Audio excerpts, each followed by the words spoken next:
네, 우리 예수님께서 나는 부활이요 생명이다 라고 말한 것처럼 나는 문학이다 라고 담대하게 말했던 세계적인 작가 프란츠 카프카라는 분이 계십니다.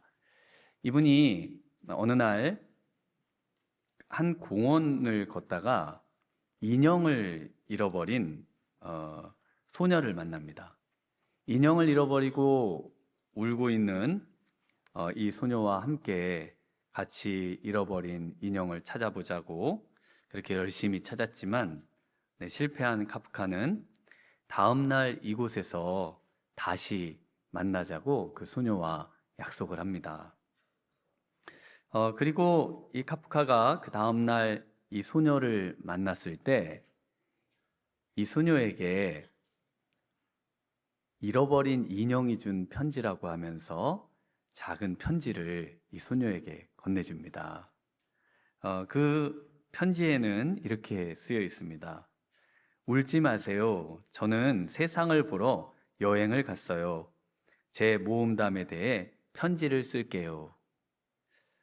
그리고 나서 이 소녀 몰래 카프카가 인형을 하나 삽니다. 그리고는 이 소녀에게 인형을 줘요. 그러자 이 새 인형을 받아든 소녀가 이 인형은 내 인형과 달라요. 그러면서 내가 잃어버린 내가 사랑하는 그 인형이 아니라는 거예요. 그러자 그때 카프카가 다시 소녀에게 인형이 쓴 편지라고 하면서 이 편지를 전해줍니다. 그 편지에는요, 내 여행이 나를 바꾸었어요 라는 한 문장이 들어 있습니다. 이 편지를 받아든 이 소녀가 이 편지를 보고 이 인형이 내가 잃어버린 인형이 맞구나. 그리고는 이 인형을 껴안고 행복하게 집으로 돌아갔다는 이야기입니다. 네, 새 인형이 잃어버린 인형이 될 수 있었던 것. 바로 이것은 인형의 편지 때문이었습니다. 오늘 사랑하는 인형을 잃어버렸던 그 소녀보다 더하게 사랑하는 예수님의 시신을 잃어버린 여자들이 등장을 하고 있습니다. 오늘 본문에는요, 누가복음에서만 유일하게 이 여인들에게 예수님이 등장하지 않는 모습으로 나와요. 마태복음이나 마가복음, 요한복음에는 예수님이 나타나시거든요. 그런데 오늘 누가복음에서만은 예수님이 등장하지 않으면서 부활을 믿는 바로 이 여인들을 소개해주고 있습니다.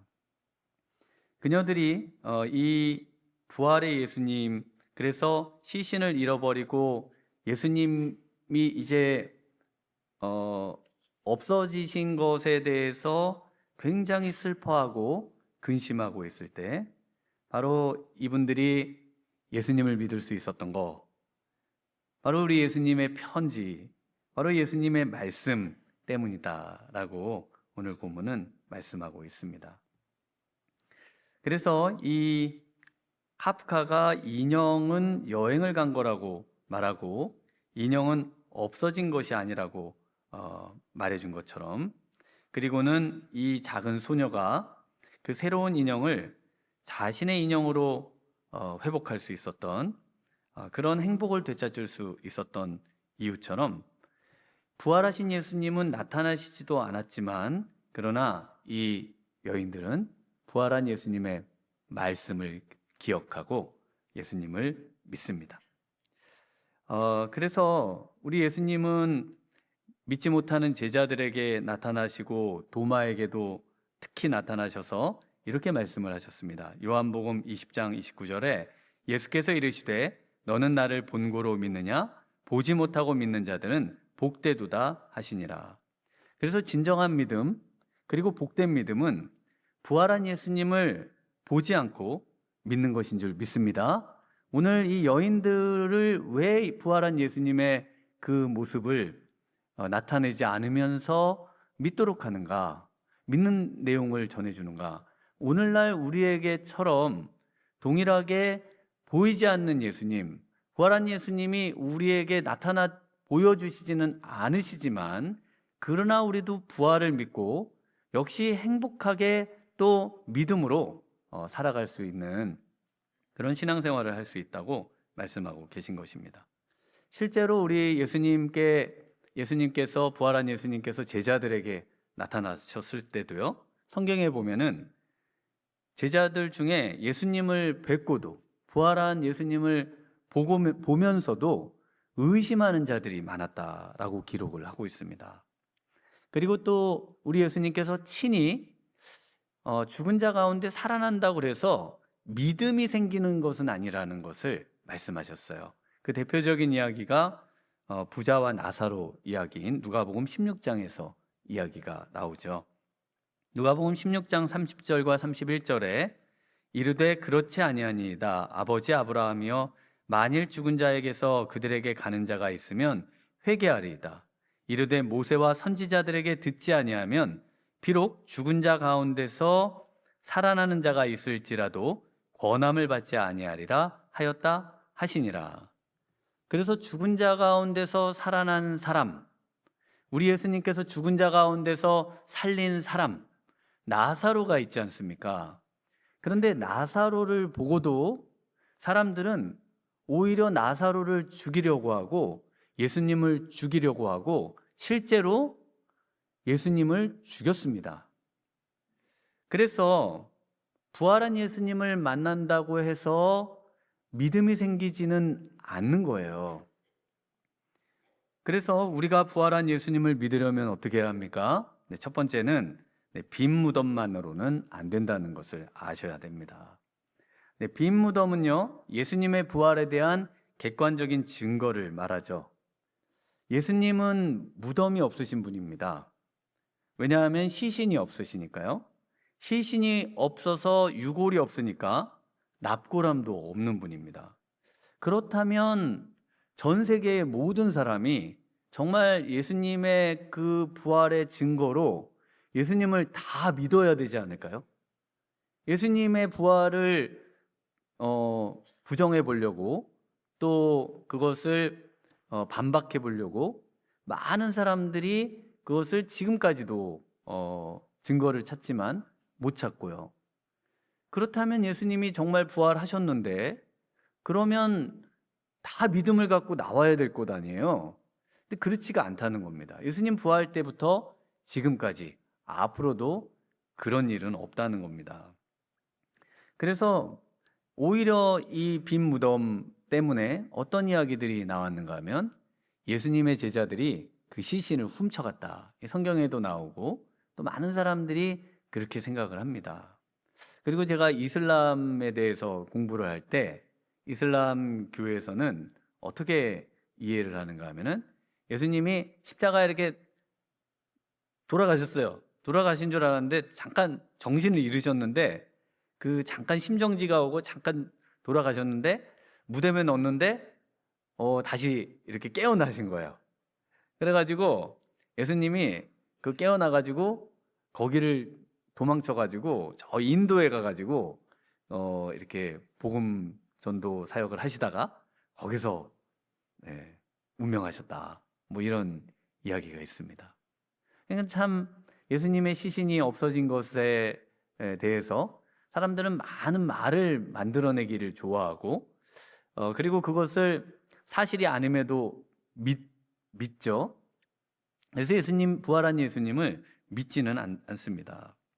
그래서 오늘 본문 1절에 보면 여인들이 그 빈 무덤에 간 이야기로 시작해서 마지막 읽으신 12절에 보시면 베드로가 빈 무덤에 간 이야기로 나와요.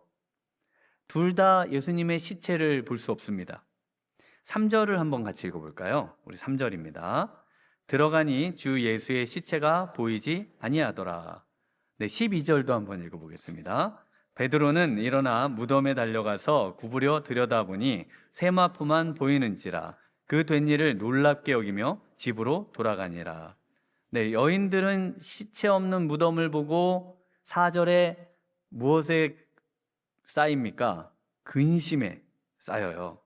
예수님의 시신이 없어진 것 때문에 걱정하고 근심만 할 뿐 부활한 예수님에 대해서 생각하지 못합니다. 베드로는 시신이 없어지고 시신을 싸고 있던 세마포만 있는 것을 보고 여인들이 예수님이 시신이 없어졌다는 것을 눈으로 확인하고 여인들의 말을 믿습니다. 그런데 부활한 예수님을 믿는 건 아니에요. 그래서 요한복음에 이 세마포로 쌓여 있는 그 세마포만 있는 것을 보고 시신이 없어진 것을 본 베드로에 대해서 이렇게 말합니다. 요한복음 20장 9절에 그들은 성경에서 그가 죽은 자 가운데서 다시 살아나야 하리라 하신 말씀을 아직 알지 못하더라. 그래서 그 빈무덤을 보고 죽은 자 가운데서 살아나야 된다는 것은 모른다는 겁니다. 깨달을 수가 없다는 거예요. 빈무덤만 보고서는 예수님의 부활을 믿지 못하는 거. 그래서 우리가 예수님의 부활이 안 믿어지는 것은 당연할까요? 아니면 이상한 일일까요? 당연한 일입니다. 그래서 옆에 우리 예수님 부활하셨습니다. 죽으시고 부활하셨습니다. 그러면 사람들이 안 믿잖아요. 그러면 당연한 일입니다. 아, 당연한 일이 지금 일어나고 있구나. 예수님의 부활은 아무리 그 증거를 가져다 댄다고 해도 믿을 수 없는 일이라는 겁니다. 그렇다면 어떻게 부활을 믿을 수 있습니까? 성경에 그 죽은 자 가운데서 다시 살아나야 하리라 하신 말씀을 기억해야 한다는 겁니다. 그래서 두 번째로 부활을 믿으려면요, 말씀을 기억해야 합니다. 우리 6절에서 8절을 한번 같이 읽어보겠습니다. 여기 계시지 않고 살아나셨느니라. 갈릴리에 계실 때에 너희에게 어떻게 말씀하셨는지를 기억하라. 이르시기를 인자가 죄인의 손에 넘겨져 십자가에 못 박히고 제3일에 다시 살아나야 하리라 하셨느니라 한데 그들이 예수의 말씀을 기억하고, 그래서 이 찬란한 옷을 입은 두 사람이 그 시체가 없어진 그래서 망연자실한 여자들 곁에 서 있습니다. 그리고는 5절에 어찌하여 살아있는 자를 죽은 자 가운데서 찾느냐, 여기 계시지 않고 살아나셨느니라. 예수님이 그냥 나타나셔도 될 듯한데요, 오히려 두 천사가 사람의 모습으로 이 여인들 곁에 나타나서 지금 말을 하고 있습니다. 그러면서 6절에 아주 무엇을 명령하는가 하면은 예수님께서 갈릴리에 계실 때 하신 말씀을 기억하라 라고 말을 하고 있어요. 기억해야 한다는 겁니다. 그래서 이 사람의 모습으로 나타난 이분들, 천사로 다른 복음서들에서 말하고 있는데요, 예수님의 이 말씀을 다시 기억나게 해주고 그것을 상기시켜주고 그것을 알게 하고 깨닫게 해주는 사람, 천사입니다. 사자라고도 부르죠. 예전에는 우리 목사님들을 하나님의 말씀에 하나님의 사자가 오셨다고. 저는 어릴 때 사자가 그 라이온 킹의 그 사자인 줄 알았어요. 하나님이 보내신 무서운 분이 오셨구나. 그 어릴 때는 그렇게 생각을 했었는데, 그래서 왜 목사님들을 사자라고 불렀을까요? 바로 이 부활의 메시지, 예수님의 말씀, 성경의 말씀을 전하는 분, 대언하는 분, 메신저라는 의미로 사자다라고 말을 했죠. 근데 이 천사들이 예수님의 말씀을 전해주면서 기억하라고 한 바로 그 말씀이 어떤 말씀입니까? 7절에 이르시기를 인자가 죄인의 손에 넘겨져 십자가에 못 박히고 제3일에 다시 살아나야 하리라 하셨느니라 한데, 가이사랴 빌립보에서 우리 예수님이 제자들에게 하셨던 그 말씀, 마태복음 16장과 누가복음 9장에 나오는 바로 그 말씀, 우리 예수님께서 친히 하신 그 말씀을 기억해야 된다는 겁니다. 그 말씀을 기억해야 예수님을 진정 내 마음속에 구주로 영접할 수 있고요, 그 말씀을 기억하고 그 말씀이 내 속에서 역사해야, 그래야 나를 위해 죽으시고 부활하신 예수님이 정말 살아서 그 말씀 속에서 나를 만나주시고 나를 변화시켜 주시고 나를 새 사람 되게 주시고 나에게 성령을 주시는 그 능력의 말씀이라고 지금 말씀하고 있는 것입니다. 그래서 오늘 말씀에 1절에서 12절의 말씀에 가장 많이 나오는 단어가 있어요. 그 단어가 뭐냐면 기억이라는 단어입니다. 기억이라는 단어가 지금 보고 계시는 우리 6절 또 8절에 두 번밖에 안 나오는데 뭐가 많이 나옵니까? 라고 말하실 수 있는데요. 이 기억이라는 단어가요, 다른 말로 뭐로 번역이 되냐면은 무덤이라는 단어로 번역이 됩니다. 그래서 우리가 무덤이라는 말을 우리가 쓰잖아요. 그런데 이 헬라어로는 지금 쓰여 있는 이 말로는 무덤은 기억입니다. 기억이라는 말이에요. 그러니까 기억이라는 말이 무덤으로 쓰이는데 일반 사람들은 뭘 기억할까요? 무덤을 보면서 고인을 기억하겠죠.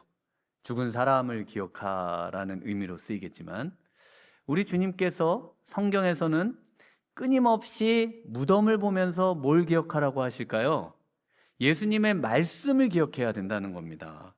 그래서 6번이나 이 기억이라는 단어가 본문에 계속 나오는 것입니다. 말씀을 기억하라. 카프카가 인형을 잃어버린 여자아이에게 다른 인형을 그냥 사주었다면은 분명 이것은 내 인형이 아니에요, 거부했을 겁니다. 그러나 이 인형이 전해준 편지, 그 편지를 진짜 인형의 말로 기억할 때 그 새 인형은 자신의 사랑하는 인형이 됐죠. 마찬가지로 우리 예수님께서 하신 말씀을 내 안에 기억하고 그 말씀이 내 안에서 움직이고 그 안에서 그 말씀을 통해서 나에게 말씀하시는 예수님을 경험하게 될 때 그때 부활한 예수님을 우리가 만나게 되는 것입니다. 우리 말씀 속에서 부활한 예수님을 만나는 은혜가 있는 우리 성도님들 되시길 주님의 이름으로 축원합니다. 세 번째로 예수님의 부활을 믿으려면요, 말씀을 믿어야 합니다. 우리 11절 한번 같이 읽어보겠습니다. 사도들은 그들의 말이 허탄한 듯이 들려 믿지 아니하나. 왜 믿지 않았다고요? 허탄한 듯이 들렸다는 겁니다. 그 여자들이, 아까는 천사들이 이제 찬란한 옷을 입은 천사들이 사자가 돼가지고, 천사가 돼가지고 여자들에게 그 부활의 메시지를 전했습니다. 우리 예수님이 하신 말씀을 기억하게 했고, 이제는 이 여자들이 또 사자들이 돼서, 천사들이 돼서 사도들에게 가서, 제자들에게 가서 우리 예수님이 부활하실 것을 이미 말씀하셨고 실제로 부활하셨다, 무덤에 안 계시다 라는 것을 전해줬습니다. 그런데 믿지 않는 이유가 나와요. 믿지를 않아요. 믿지 않는 이유가 허탄하다는 겁니다. 허탄하다는 말은 무슨 말인가 하면은 이 말은 싸구려다, 가치 없다 이런 뜻입니다. 쓸모없다. 그래서 우리 고대에 그리스에서 올림픽 체전을 하면은 머리에다가 우승자에게 무슨 관을 씌워줍니까? 그 올리브로 만든 그 관을 씌워주잖아요.